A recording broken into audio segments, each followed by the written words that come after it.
ಇವನೇನು ಮಾಡ್ತಿದ್ದಾನೆ ಅಂತ ಎಲ್ಲರೂ ನೋಡ್ತಿದಾರಲ್ಲ. ಏನಂದರೆ ಇದೊಂದು ಕಾಗದ, ಸುಮ್ಮನೆ ಹಿಂಗೆ ಮಡಿಸಿಟ್ರೆ ಇಷ್ಟೇ ಇರುತ್ತೆ, ಓಕೆನಾ. ಇದರೊಳಗೆ ನಾವು ಗಾಳಿ ತುಂಬ್ತಾ ಇದ್ರೆ ದೊಡ್ಡದಾಗುತ್ತಾ ಹೋಗುತ್ತೆ.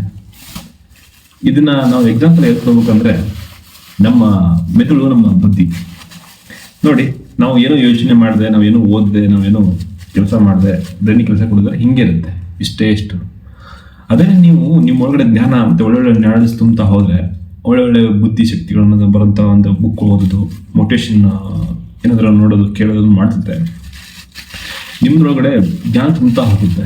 ನಿಮ್ಮ ಬುದ್ಧಿಶಕ್ತಿ ಮತ್ತು ಮನೋಶಕ್ತಿಯಿಂದ ಹೀಗೆ ವೃದ್ಧಿಸುತ್ತಾ ಹೋಗುತ್ತೆ. ನಾವು ಬರೀ ನೆಗೆಟಿವ್ ನೋಡ್ತಾ ಹಾಗೆ ಕೂತ್ಕೊಂಡ್ರೆ ಅದೆಲ್ಲ ಒಂದು ಕಡೆ ಹಿಂಗೆ ಮುಂದಿಯಾಗಿ ಒಂದೇ ಕಡೆ ಬಿದ್ದಿರುತ್ತೆ.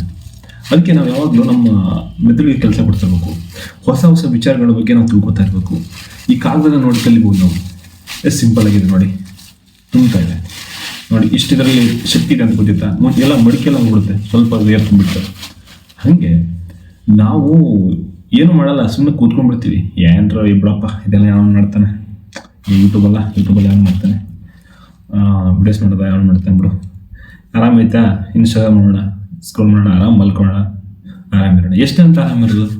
ಏನೋ ಮಾಡೋದು, ಸಕ್ಸಸ್ ಸಿಗುತ್ತೆ, ಸಿಗುತ್ತೆ ಬಿಡುತ್ತೆ ಗೊತ್ತಿಲ್ಲ, ಬಟ್ ಒಂದು ಎಕ್ಸ್ಪೀರಿಯನ್ಸ್ ಸಿಗುತ್ತೆ, ನಮ್ಗೆ ಮಾತಾಡೋ ಸ್ಕಿಲ್ ಬೆಳೆಯುತ್ತೆ. ನಾವು ಇವತ್ತು ವಿಡಿಯೋ ಮಾಡ್ತಾಯಿದ್ದೀವಿ, ಏನೋ ಒಂದು ಮುಂದೆ ಇಂಪ್ರೂವ್ಮೆಂಟ್ ಆಗುತ್ತೆ. ಫ್ಯೂಚರಲ್ಲಿ ಬಂದ್ಬಿಟ್ಟು ನಾನು ಒಳ್ಳೆ ಮಾತುಗಳನ್ನ ಆಡ್ತಾ ಹಾಗೆ ನನಗೆ 4 ಜನರಿಗೆ ಒಂದು ಒಳ್ಳೆ ಮೋಟಿವೇಶನ್ ಕೊಡುವಂಥ ಒಂದು ಏನಾದ್ರು ಆಗ್ಬೋದು ನಾನು. ಹಾಗೆ ನೀವು ಕೂಡ ಏನೋ ನಿಮ್ಮ ಹತ್ರ ಏನೋ ಟ್ಯಾಲೆಂಟ್ ಇರುತ್ತೆ, ಅದನ್ನು ನೀವು ಹೊರಡ್ತಿರ್ಬೇಕು ಅಷ್ಟೇ. ಹೊರಡ್ತಿರ್ಬೇಕಂದ್ರೆ ಹೊಸ ಆಲೋಚನೆ ಬಗ್ಗೆ ಹೊಸ ಪುಸ್ತಕಗಳು ಓದಬೇಕು, ಡೈಲಿ ಬರೀಬೇಕು. ಆಮೇಲೆ ಭಗವದ್ಗೀತೆ, ಆಮೇಲೆ ಒಳ್ಳೆ ಆಧ್ಯಾತ್ಮಿಕ ಪುಸ್ತಕಗಳನ್ನ ಓದಬೇಕು. ಇನ್ನು ಏನು ಬೇಡ, ಎರಡೇ ಪೇಜ್ ಓದಬೇಕಷ್ಟೇ. 2 ಪೇಜ್ ಓದೋದು, ಅದರಿಂದ ಸಾರಾಂಶ ಏನು ಬರುತ್ತಲ್ಲ ಒಂದು ನೋಟ್ದಲ್ಲಿ ಬರೆಯೋದು, ಈ ಥರ ಎಲ್ಲ ಮಾಡ್ತಾ ಹೋದರೆ ಫ್ಯೂಚರಲ್ಲಿ ನೀನು ಒಂದು ಸ್ಟೆಪ್ ಮುಂದೆ ಹೋಗಿರುತ್ತೆ.